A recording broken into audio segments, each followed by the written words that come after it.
اعوذ باللہ من الشیطان الرجیم بسم اللہ الرحمن الرحیم۔ تمام تعریفیں اس خدا کے لیے جو بڑا رحمان و رحیم ہے، تمام تعریفیں اس خدا کے لیے جو محمد و آل محمد کا رب ہے، تمام تعریفیں اس رب تعالیٰ کے لیے کہ جس نے ہمیں علی ابن ابی طالب علیہ السلام کی ولایت سے نوازا، تمام تعریفیں اس اللہ کے لیے جو فدق کا سب سے بڑا گواہ بھی ہے۔ معزز سامعین محترم، عزاداران مظلوم کربلا، آج کی جو نشست اور جو میسج میں آپ تک پہنچانا چاہ رہا ہوں وہ میسج ہے حیا علی الحسین، آؤ حسین کی طرف۔ عزیزان محترم، سوال یہ ہے کہ جو سوال میں نے اٹھایا ہے کہ جب ہم لوگ فرش عزا پر موجود ہوں، جب ہم لوگ پرساداری میں موجود ہوں اور اس کے باوجود بھی ہم لوگوں میں معرفت محمد و آل محمد کی کمی ہو، تو یقیناً ہم لوگ عزاداری تو کرتے ہیں، ہم لوگ ماتمداری، خمازنی، خون کا پرسا اور یہ سب چیزیں کرتے ہیں اور باعث ثواب بھی ہے، عشق کا ایک جو ہے جذبہ بھی ہے۔ لیکن آیا اس سارے سینیریو میں، آیا اس سارے منظر میں ہم لوگ جو اصل مقصد عزاداری ہے، جو اصل مقصد ہے، آیا ہم اس تک پہنچ رہے ہیں یا نہیں؟ اب یہاں پر جو سوال یہ اٹھ چکا ہے تو کوشش کروں گا صاحب العصر والزمان کی کرم نوازی سے کہ آپ کو اس منزل تک لے کر چلوں کہ جس منزل پر شاید ہم اس سوال کے کچھ حصے کا جواب حاصل کر سکیں۔ تو پہلی چیز تو یہ عزاداران مظلوم کربلا کہ جب بھی ہم لوگ عزاداری فرش عذاب سجاتے ہیں تو ہمارا ایک کامل یقین ہے، ہمارا ایک کامل ایمان ہے کہ اس فرش عذاب پر خود جناب سیدہ فاطمہ الزہرا سلام اللہ علیہا اللہم صلی علی محمد و آل محمد تشریف لاتی ہیں۔ اب چونکہ فرش عزا پر عزاداروں سے ملنے، اپنی کنیزوں سے ملنے، خود سیدہ کونین تشریف لاتی ہیں، تو آیا جو فرش عزا ہم نے بچھائی ہے کیا وہ اس شان کے مطابق ہے کہ جس پر جناب سیدہ فاطمہ الزہرا سلام اللہ علیہا کے قدم مبارک تشریف لائیں؟ میں اس میں ہرگز کسی قسم کی بڑھائی یا چڑھائی یا فائنینشلی کچھ چیزوں کو بڑھانا چڑھانا، اس کا ہرگز یہ مطلب نہیں۔ میں ایک بات بڑی واضح کر دوں کہ علم کے سامنے بیٹھ کر اگر میں اکیلا بھی اپنے مولا عباس علمدار کے سائے میں بیٹھ کر میں 2 جملے مصائب اور فضائل کی ادا کر لوں تو مجلس وہ بھی ہو جاتی ہے۔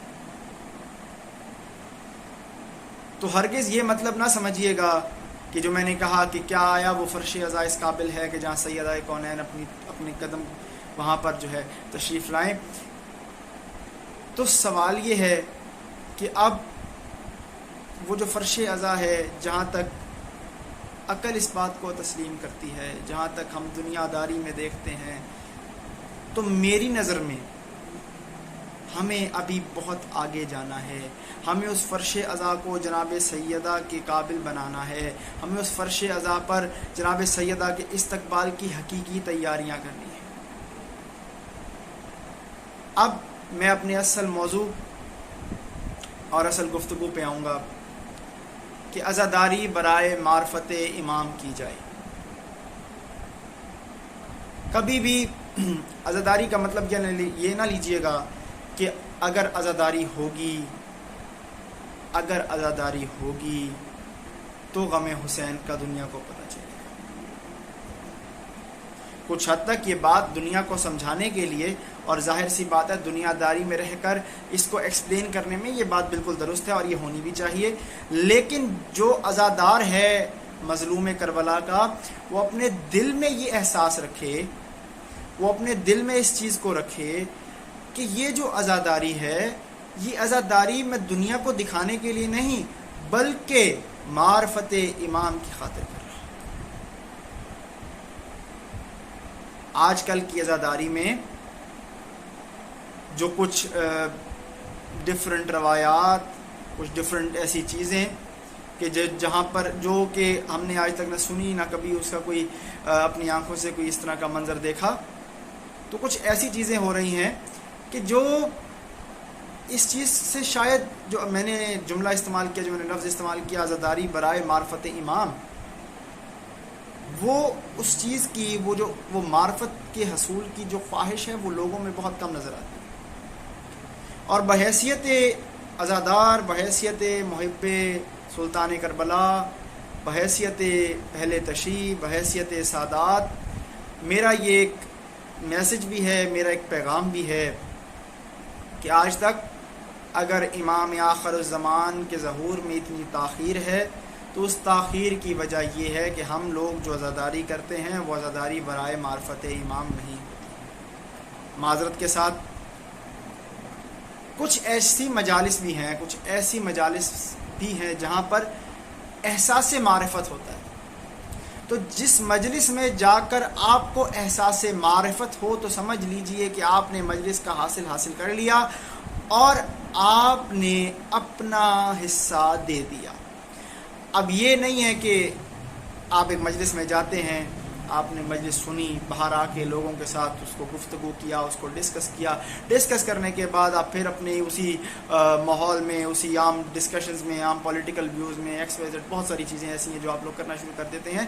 میری گزارش یہ ہے کہ جس لمحے آپ عزا خانے سے باہر تشریف لائیں، اس لمحے آپ کا کنیکشن یا آپ کی بات یا آپ کے دل میں ہو اور دوسرا اس کو جو سنے وہ آپ کا امام ہو، نہ کہ کوئی تیسرا شخص۔ اگر ایک مجلس بھی آپ نے اپنی ایسی سن لی تو میں اس چیز کی گارنٹی دے سکتا ہوں، میں بڑے کھلے دل کے ساتھ اس بات کو مان سکتا ہوں کہ بالکل آپ اس ٹریک پر ہیں کہ جس ٹریک پر ہم سب دعا کرتے ہیں کہ مولا ہمیں نصرت مہدی کے قابل بنا، امام آخر الزمان کی نصرت کے قابل بنا۔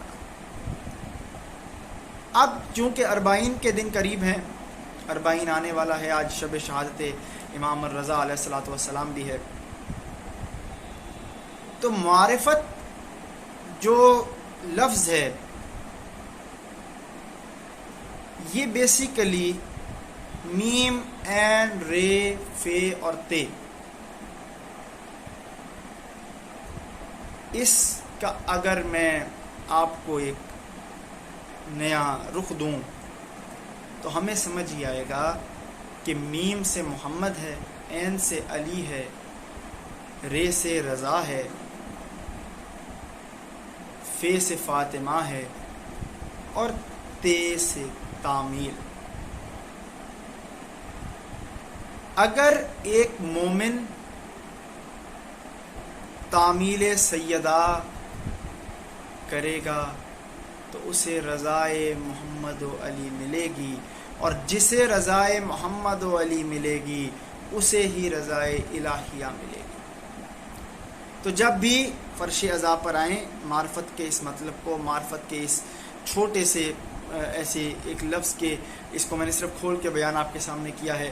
ظاہر سی بات ہے میں ایک نوجوان اور آج کی نسل سے میرا تعلق، لیکن میرے جو بزرگ ہیں وہ آپ کو اس سے بہتر ہو سکتا ہے کوئی نہ کوئی دیں گے جو کہ آپ کو سمجھ بہتر آئے گا لفظ، لیکن جہاں تک میں سمجھ سکتا ہوں کہ عام انسان کو، عام شخص کو جو کہ ان چیزوں سے، اردو لغت سے اور ان چیزوں سے اس کا تھوڑا سا فاصلہ ہے، وہ اس کو اس طرح بھی لے تو معرفت تک اس کا پہنچنا جو ہے وہ کچھ حد تک آسان ہو جائے گا۔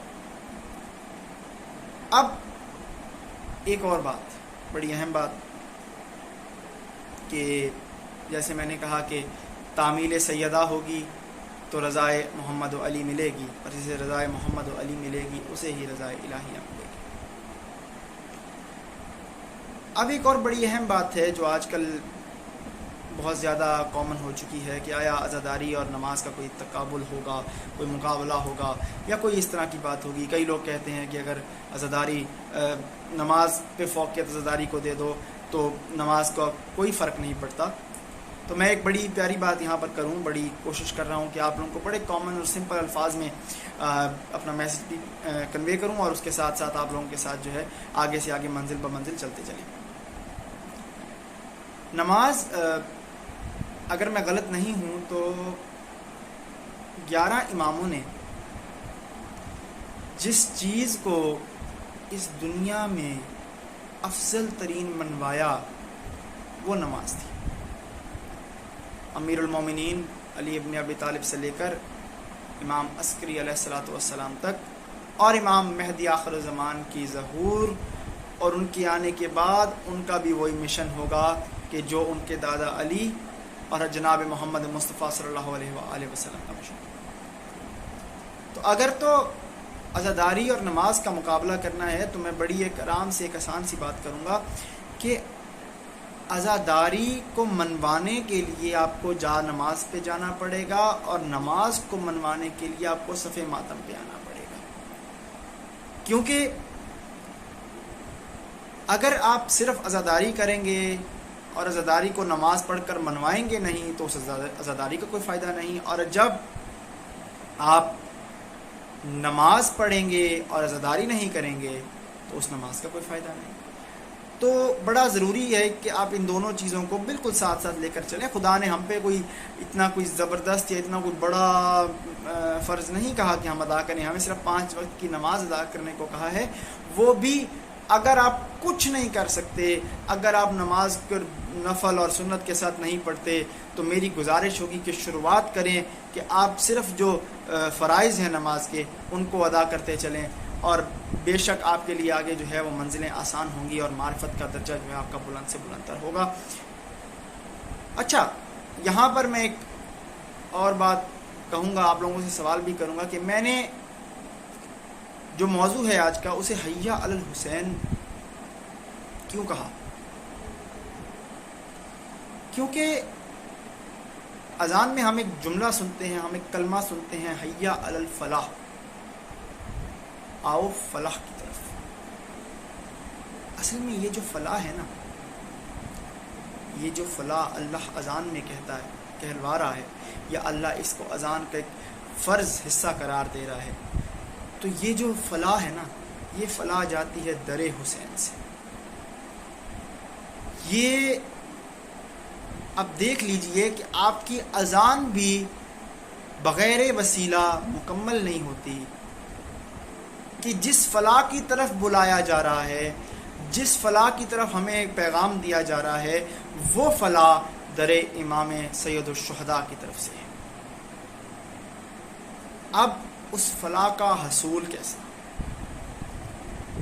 فرش عزا پہ جائیے، ماتم کیجئے، پرسہ کیجئے.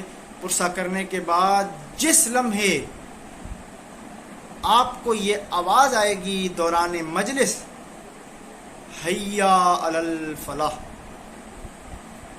تو سمجھ جائیے گا کہ جتنی عزاداری آپ نے اس سے پہلے کر لی، اب وقت آ گیا کہ جا کر اپنے رب کی بارگاہ میں سید الشہداء کے وسیلے سے اسے منوا لو.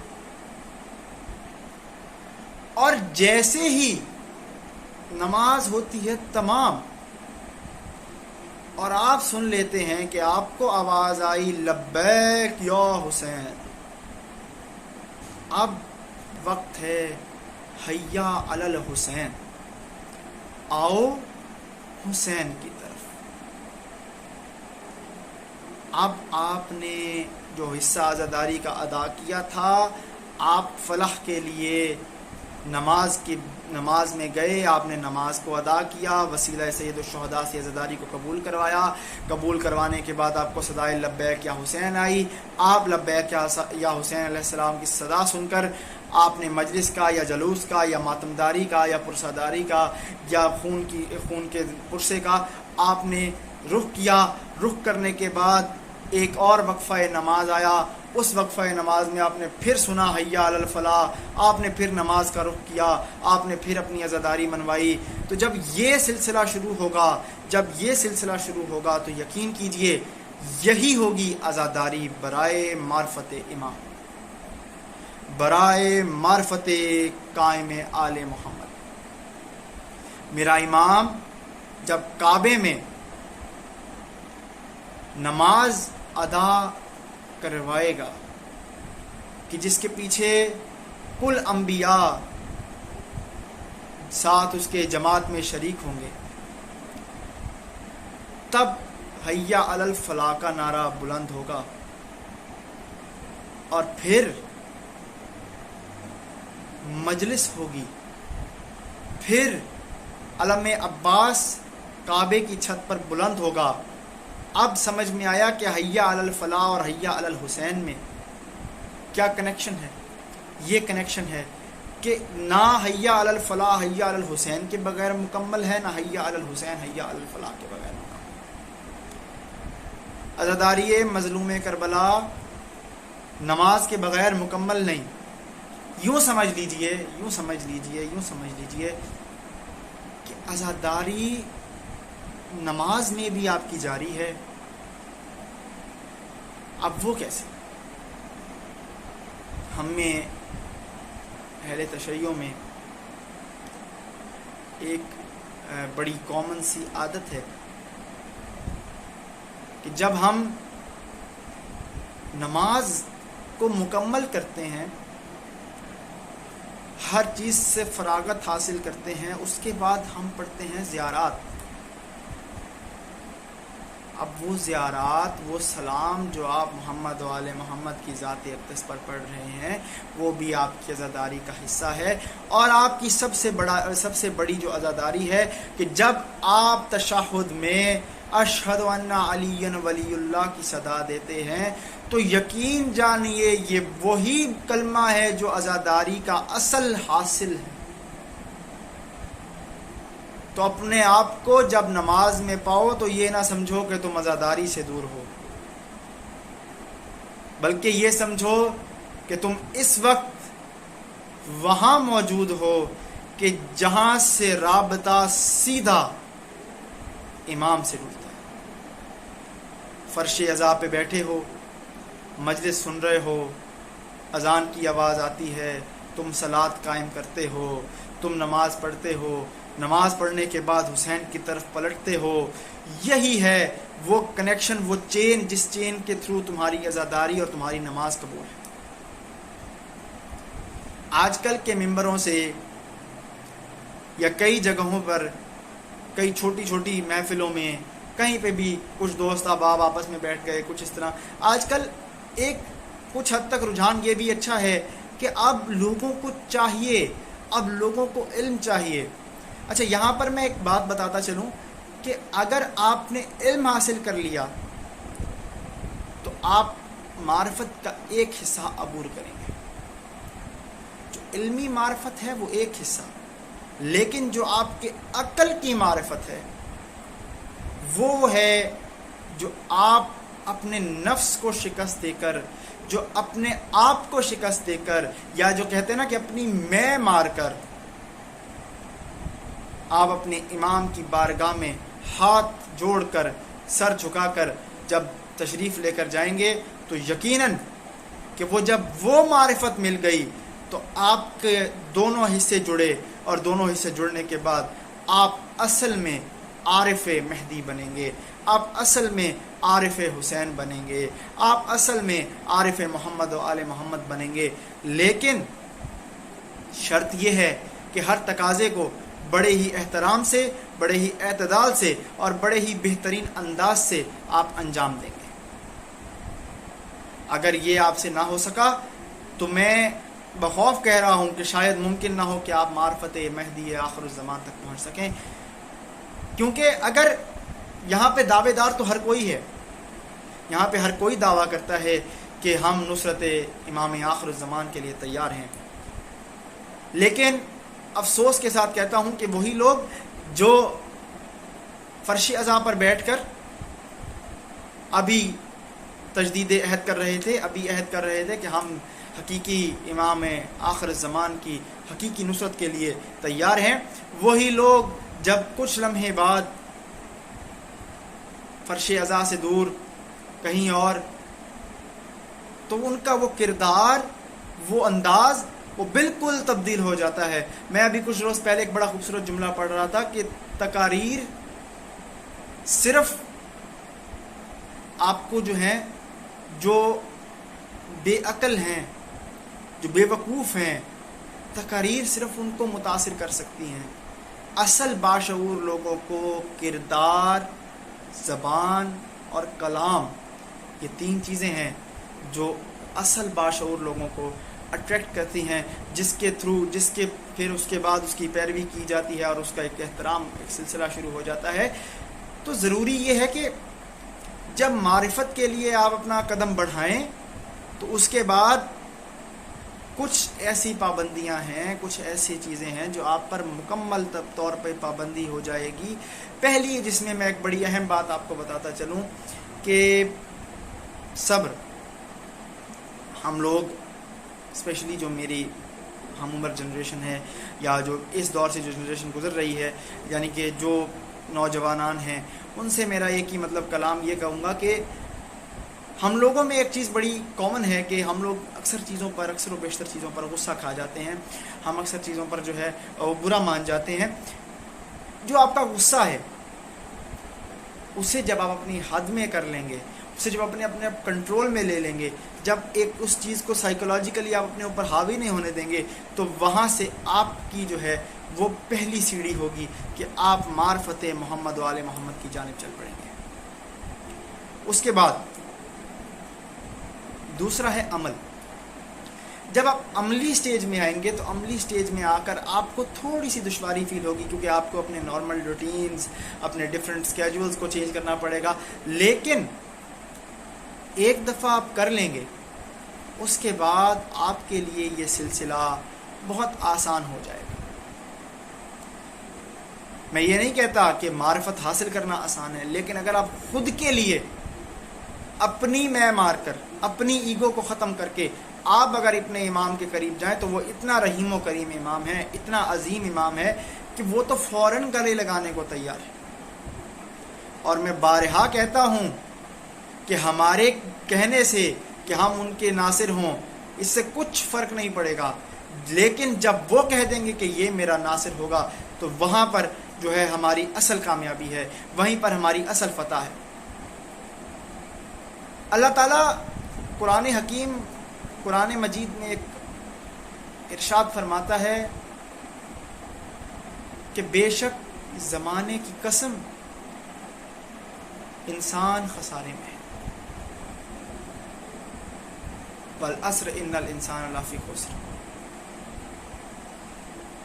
اب خدا تعالیٰ نے جو کتاب 1400 سال پہلے اپنے محبوب پیغمبر محمد مصطفیٰ صلی اللہ علیہ وآلہ وسلم پر نازل فرمائی، اس کتاب میں جو اس زمانے کی قسم ہے، وہ اب سمجھ میں آتا ہے کہ وہ یہی زمانہ ہے کہ جس میں انسان خسارے میں ہے۔ اب وہ خسارہ کس چیز کا ہے؟ میں ایک بڑے اسپیسیفک طبقے سے اس بات کو کرتا چلوں کہ جو لوگ ممبر حسین پر بیٹھ کر، اس پاک ممبر پر بیٹھ کر جو لوگ کہتے ہیں کہ علی اللہ ہے، تو پھر میرا ان سے سوال ہے کہ آپ سب بہت سی ایسی باتیں ہیں کہ جن سے آپ روگردانی کر جاتے ہیں۔ مولا کائنات علی امیر المومنین نے نصیری کو مارنے کے بعد جو پھر سجدہ کیا اور کہہ دیا کہ لا حول ولا قوت الا باللہ، تو اس میں اور کچھ باقی نہیں رہ جاتا۔ اس لیے خدا را میں گزارش کروں گا کہ آج کی جنریشن کو اس موضوع میں نہ الجھایا جائے، کیونکہ جو میرے امام کا مقام ہے وہ اپنی جگہ۔ جب آپ علی علیہ السلام کو سوچتے ہوئے ان کو رتبہ خدائی پر پہنچا دیتے ہیں، تو اس کا مطلب کہ آپ کی عقل بالکل ناسمجھ ہو چکی کہ نہ آپ علی کو سمجھ سکے نہ آپ اللہ کو سمجھ سکے. اور بے شک محمد و آل محمد کو صرف ایک ہی ذات جانتی ہے، وہ اللہ کی ذات ہے. کیوں؟ کیونکہ یہ خلقت نوری ہیں، یہ اس نور اول سے بنے، یا اس نور اول سے زمین پر ان کا نزول ہوا کہ جو نور خود خالق اکبر کا نور ہے. اب یہاں پر ایک بڑی بات واضح کرتا چلوں کہ جو صفات الہیہ آل محمد کے پاس ہیں وہ اس رب کے اس نور کی خاصیت ہے. اب کہ جو اللہ اپنے نور سے ان معصومین کو زمین پر نازل کر دے تو آخر اس اللہ کا اصل مقام کیا ہوگا؟ اس لیے کبھی بھی آپ اپنے شعور میں، اپنی اس دنیا میں، اپنے ہوش و حواس میں نہ آپ علی کو سمجھ سکتے ہیں نہ آپ علی کے خدا کو سمجھ سکتے ہیں. اس لیے جو ڈائمینشنز ہمیں دی گئی ہیں، جن ڈائمینشنز میں ہمیں کہا گیا ہے، ہم نے ان ڈائمینشنز کو فالو کرنا ہے. ہمیں محمد و آل محمد کو ماننا ہے، اور محمد و آل محمد کے ذریعے سے ہمیں اللہ کو ماننا ہے. اب انسان خسارے میں اس لیے ہے کہ انسان کی عقل اتنی ہو چکی ہے کہ انسان بے شک اس قدر اپنے آپ کو گرا چکا ہے کہ اب اس کے پاس سوچ کر سمجھ کر فیصلہ کرنے کی صلاحیت موجود نہیں. میرے وقت کے امام کے ظہور کو ہونے دو. تاریخ جو ہم نے سنی اس تاریخ میں اور جو امام آخر زمان آ کر ہمیں تعلیم دیں گے اس تاریخ میں بہت فرق ہے. میرا ایک سوال یہ ہے کہ آج جو ہم قرآن پڑھتے ہیں، جو آج کسی کمپنی کے ذریعے سے قرآن شائع ہوتا ہے، کسی پبلشنگ پریس کے تھرو قرآن جو ہے وہ پرنٹ ہو کر آتا ہے، آخر جب اتنی کاپیز قرآن کی اس دنیا میں موجود ہوں گی، اتنی کاپیز نہج البلاغہ کی اس دنیا میں موجود ہوں گی، تو پھر میرا وقت کا امام یہ کیوں کرے گا کہ وہ قرآن بھی خود لائے گا، وہ نہج البلاغہ بھی خود لائے گا، اور وہ ایک مکمل دین کی دوبارہ تبلیغ کرے گا؟ اس کا قصور یہ ہے، اس کی وجہ یہ ہے کہ ہم لوگ غلط ہوئے. ہم لوگوں نے مقام الہی کو بھلایا، ہم لوگوں نے مقام محمد کو بھلایا، ہم لوگوں نے مقام محمد و آل محمد کو بھلایا، ہم نے علی علیہ السلام کے مقام کو بھلایا، ہم نے علی علیہ السلام کی ولایت پر شک کیا. ہم وہ لوگ، ہمارے میں سے ہی وہ لوگ ہیں کہ جن لوگوں نے علی ولی اللہ کے اقرار تشہد میں اس سے انکار کیا. اب یہی وجہ ہے کہ یہی لوگ خسارے میں. ولایت علی علیہ السلام پر شک کرنا اس طرح ہے کہ آپ نے گویا اسلام کی ہر تعلیم پر شک کر دیا. علی ولی اللہ افضل ہے ہر اس عبادت سے کہ جو عبادت ہمیں اپنے رب سے ملاتی ہے. اب وہ کیسے؟ اگر آپ نماز پڑھتے ہیں علی ولی اللہ نہیں کہتے تو نماز نہیں ہوتی. اگر آپ روزہ رکھتے ہیں اور دل میں بغض علی ہے یا شک ہے ولایت علی علیہ السلام پر تو روزہ ختم ہو گیا. اگر آپ زکوٰۃ دیتے ہیں اور زکوٰۃ کے دوران آپ یہ نہیں سوچتے کہ علی نے نماز میں زکوٰۃ دی اور نماز باطل نہ ہوئی، نماز ٹوٹی بھی نہیں، ہر معجزہ علی پر، کسی ایک چھوٹے سے معجزے پر اگر آپ امیر کائنات کے شک کریں گے تو آپ دین کی سب سے بڑی غلطی کر بیٹھیں گے، کیونکہ اللہ نے قرآن میں کہہ دیا کہ اے نبی اگر تم نے دین کا یہ کام نہ کیا ہوتا تو گویا تم نے دین کا کوئی کام نہ کیا۔ اس لیے کہتا ہوں کہ ولایت کو تسلیم کرو، علی کی ولایت کو تسلیم کر لو، تم ہر مشکل سے، ہر پریشانی سے، ہر ذہنی دباؤ سے آزاد ہو جاؤ گے کہ آیا علی ہی اللہ ہے یا علی ولی اللہ ہے۔ بڑا ہی اہم اس بات کو تصور کیا جائے کہ جو خود رب الارباب ہے، اللہ تعالیٰ رب الارباب ہے، جو رب الارباب ہے اس کا کیا مقام ہوگا کہ جس کے ایک کن پر اس نے یہ کائنات، یہ سب کچھ سجا دیا، پھر اس نے اپنے اختیارات، اپنے مظاہر اپنے ولی امیر المومنین میں دیے۔ اب سوال یہ بنتا ہے، جو یہاں پر ایک اہم چیز ہے، جو لوگ علی کو اللہ اس لیے مان رہے تھے یا اس لیے مان رہے ہیں کہ انہوں نے مردوں کو زندہ کیا۔ اب اگر میں آپ کو پیچھے سے ایک واقعہ سنا دوں، جو کہ تاریخ میں ایک واقعہ ہے حضرت عیسیٰ علیہ السلام کا، کہ انہوں نے پانی کے قطرے چھڑکے اور مردوں کو زندگی مل گئی۔ اب اگر دیکھا جائے تو وہ معجزہ ایک ہی معجزہ تھا حضرت عیسیٰ علیہ السلام کے پاس، اور علی علیہ السلام کل معجزات ہیں۔ بحکم الہی اللہ نے حکم دیا، اللہ نے یہ معجزہ یہ عطا کیا امیر المومنین پر کہ وہ مردے کو زندہ کریں، پھر زندہ کو مردہ کریں، پھر مردہ کو زندہ کریں۔ اور میں لوگوں کی سوچ پر حیران ہوں کہ انہوں نے امیر المومنین علیہ السلام کی ذات کو صرف ان چیزوں کے گرد کنفائن کر دیا۔ اسی لیے تو امیر المومنین جب اس دنیا سے رخصت ہوئے تو کہتے ہوئے گئے کہ افسوس اے علی، دنیا تجھے سمجھ نہ سکی، اور یہی سمجھ آج تک دنیا کو نہ آ سکی۔ چاہے وہ کربلا ہو، چاہے وہ شام ہو، چاہے وہ مشہد ہو، چاہے وہ کاظمین ہو، چاہے سامرہ ہو، چاہے مدینہ ہو،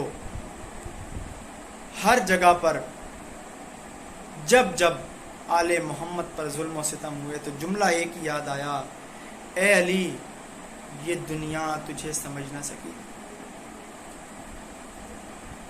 عزاداروں، بڑا افسوس ہوتا ہے کہ آج جو میں نے اس 33 سے 34 یا 35 منٹ کی جو خطاب میں، یا جو آپ کے ساتھ جو اب تک میری یہ گفتگو چل رہی ہے، مجھے بڑا افسوس ہوتا ہے کہ لوگوں نے میرے امام کے فضائل کو بھی اور میرے امام کے مصائب کو بھی بڑا ہی ایک الگ ہی طریقے سے ادا کیا، کہ جس سے صرف ایک چیز ہوئی کہ لوگوں میں آئدر فرقہ واریت ہو گئی یا کویسچنز ریز ہو گئے۔ جب فضائل کی بات آئی تو کچھ لوگ ایسے تھے کہ جنہوں نے حضرت علی علیہ السلام کو اللہ بنا دیا۔ اب یہ بھی ایک فرقہ پیدا ہو گیا، کچھ لوگوں نے اس چیز کو تسلیم کر لیا، کچھ لوگ کہنے لگے کہ بے شک علی ولی اللہ ہیں اور مظہر معجزہ کبریا ہیں۔ کچھ لوگ ایسے تھے کہ جنہوں نے علی کی ولایت سے انکار کر دیا، جنہوں نے ناؤز باللہ کہ حضرت علی علیہ السلام کے نماز میں اگر ہم ان کا نام لیں تو نماز باطل ہو. یعنی کہ انصاف یہ قوم اور یہ جو لوگ ہیں جو یا تو خدا بنا رہے ہیں یا منکر ہو رہے ہیں، یہ لوگ انصاف نہیں کر سکے محمد و آل محمد سے، مولا کائنات علی امیر المومنین علیہ السلام کی ولایت سے. کربلا اصل وجہ تھی کربلا ہونے کی اشہد ان علی ولی اللہ، کہ دنیا کو یہ بات منوائی جائے کہ علی علیہ السلام اللہ کے ولی ہیں اور ان کی شہادت نماز میں واجب ہے. کیوں؟ کیونکہ نماز شہادتوں سے قائم ہے. اگر قرآن میں آپ نماز کے بارے میں ذکر پڑھیں گے تو وہاں پہ لفظ شہادہ ہے. شہادت ہوتا تو ایک شہادت، شہادتین ہوتا تو دو شہادتیں، شہادہ ہے. اس کا مطلب کہ اپنی نماز کو قائم کرو شہادتوں سے. اللہ کی گواہی، رسول اللہ کی گواہی، امیر المومنین کی گواہی، یہ واجبات ہیں. افسوس ہے لوگوں کی عقلوں پر کہ انصاف نہیں ہو سکا محمد و آل محمد کے ساتھ. یہ جو آج بیٹھ کر لوگ کہتے ہیں نا جناب سیدہ کو فدق میں حق نہ ملا، اس کے پیچھے بھی وجہ یہی ہے کہ اے علی دنیا تجھے سمجھ نہ سکی. قرآن سے لے کر مقتل کربلا تک، مقتل کربلا سے لے کر قید خانہ شام تک، شام سے لے کر مدینہ کی سنسان گلیوں تک، ہر چیز اگر کل ملا کر ایویلیویٹ کی جائے تو سمجھ میں یہی آتا ہے کہ اے علی دنیا تجھے سمجھ نہ سکی. اگر لمحے کے لیے مولا علی علیہ السلام کو سمجھنے کی کوشش کی جاتی تو نہ 11 ہجری میں ہونے والا واقعہ پیش آتا، نہ 40 ہجری میں امیر المومنین کی شہادت ہوتی، نہ 50 ہجری میں مولا حسن کے جنازے پر تیر چلتے، نہ 61 ہجری میں کربلا کا واقعہ ہوتا، نہ 62 ہجری میں جناب سکینہ کی شہادت ہوتی، اور یہ سلسلہ امام حسن عسکری کی شہادت تک نہ آتا. بڑا افسوس ہوتا ہے، بہت افسوس ہوتا ہے. ایک جملہ مجھے 21 رمضان سے یاد آیا، تہدمت واللہ ارکان الہدا، کہ آج ارکان الہدا کو توڑا گیا. یہ جو سلسلہ ہے نا تہدمت واللہ ارکان الہدا، یہ کوفہ میں ہوا، یہ کربلا میں ہوا، یہ شام میں ہوا. جہاں پر اس کی حفاظت کی بات آئی، جہاں پر ارکان الہدا کی حفاظت ہوئی، وہ مقام ہے دربار یزید میں جناب عالیہ بنت علی کا خطبہ، جناب علی ابن الحسین کا خطبہ، جناب سکینہ بنت الحسین کا خطبہ. عجیب عجیب باتیں لوگ بناتے رہے، کربلا سے شام تک تکلیفیں دیتے رہے، لیکن جب وارث ممبر کے پاس ممبر آیا تو وارث منبر نے کہا انا ابن مکہ و منا، انا ابن زمزم و صفا، انا ابن علی و فاطمہ۔ جب دنیا نے صرف یہ 3 جملے سنے تو وہیں پر کچھ لوگ یزید سے متنفر ہونا شروع ہوئے اور کہنے لگے کہ تو نے ہمیں جھوٹ بولا کہ یہ باغی کا قافلہ ہے، یہ تو محمد کے نواسے کا قافلہ ہے، یہ محمد کی نواسیوں کا قافلہ ہے۔ جناب عالیہ نے جب اپنا اختیار دربار یزید میں نصب کیا، وہی لمحہ تھا جہاں اعلان فتح شام ہوا۔ یہ وہ سرزمین تھی جو جناب عالیہ نے فتح کی ہے۔ جب کبھی مصائب آل محمد کا ذکر کریں تو ساتھ ہی ساتھ ان کی فضیلتوں کو بھی مزید سے مزید تر بیان کریں، تاکہ دنیا کے سامنے جو میسج جائے وہ میسج جائے کہ کتنے عالی شان ہیں محمد و آل محمد اور ان کے گھر والے۔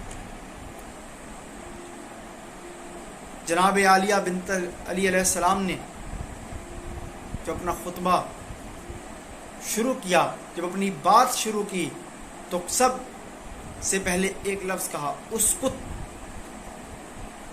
خاموش۔ جب یہ لفظ خاموش بنت علی کے علی والے لہجے میں نکلا تو اس وقت جو اونٹوں کی گھنٹیاں تھیں، جو گھوڑوں کی ٹاپیں تھیں، جو ہوا کا چلنا تھا، جو سانسیں تھیں، سب رک گئیں، اور تب معلوم ہوا کہ یہ بے شک خون علی ہے، آل رسول ہے۔ یہ سفر شام تکمیل تب ہوا اس کا،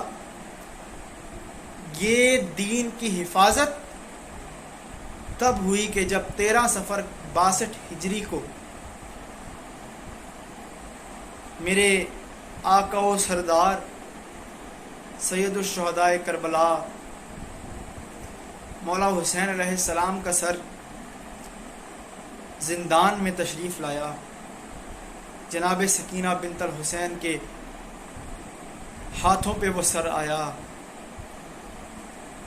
اور بس جناب بنت الحسین نے یہی کہا کہ بابا اب مشکلیں آسان ہو گئیں، اب مجھے کوئی ڈر نہیں، اب مجھے کوئی خوف نہیں، اب میں چین اور سکون سے سو جاؤں گی۔ بس عزاداروں، یہ واقعہ ہونا تھا کچھ دنوں کے بعد آل محمد کی رہائی ہوئی۔ آل محمد شام میں پہلی مجلس آل محمد نے کروائی کہ جس سے جناب زینب عالیہ نے خطاب کیا، رؤوس الشہداء یعنی کہ تمام شہیدوں کے سر جناب عالیہ کو دیے گئے۔ پہلے عزا خانے کی وہ زینت بنے۔ جناب عالیہ نے شام کی عورتوں کو مظلومی کربلا، مظلومی سید الشہداء، اپنے بھائی عباس کی مظلومیت سنانا شروع کی، اور ایک عجیب منظر تھا کہ جب حضرت عباس کا سر عورتوں میں تشریف لایا تو جناب زینب کبریٰ نے کہا کہ یہ غیرت کا خدا ہے، اپنے سروں کو ڈھانپ لو، اپنے سروں کو ڈھانپ لو۔ بڑا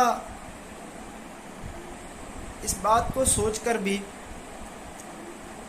انسان غمگین ہو جاتا ہے، کہیں بیٹھا ہو اگر یہ بات ذہن میں آ جائے کہ عباس ساتھ تھا اور جناب عالیہ کو شام جانا پڑا، عباس ساتھ تھا اور جناب سکینہ کو زندان میں دفن ہونا پڑا. عباس ساتھ تھا اور مولا علی اصغر کو 3 منہ والا نیزہ کھانا پڑا. عباس ساتھ تھا، آل محمد کو قید ہونا پڑا. عباس ساتھ تھا، امام سجاد کو شام غریبہ دیکھنی پڑی. عباس ساتھ تھا، امام سجاد کو امامت کرنی پڑی. عباس ساتھ تھا، امام سجاد کو سخت سے سخت فیصلے لینے پڑے. ہائے عزاداروں، مولا سید سجاد جب مدینہ واپس آئے، رہائی ہوئی، مدینہ آ کر اپنی بہن صغرا سے ملے، بڑی افسردہ تھیں، انتظار اکبر میں تھیں. اے بھیا علی اکبر، بڑا ارمان تھا بیوی کو شہزادے کی شادی کا، بڑا ارمان تھا بیوی کو اپنے بھائی سے ملنے کا، نہ مل سکیں. اجڑا ہوا قافلہ جب شام و کوفہ سے آ کر کربلا اور کربلا سے مدینہ آیا تو لوگوں نے آ کر پرسہ دینا شروع کیا. لوگوں میں ایک فضا تھی، ایک غم کی فضا جو لوگوں میں پائی گئی.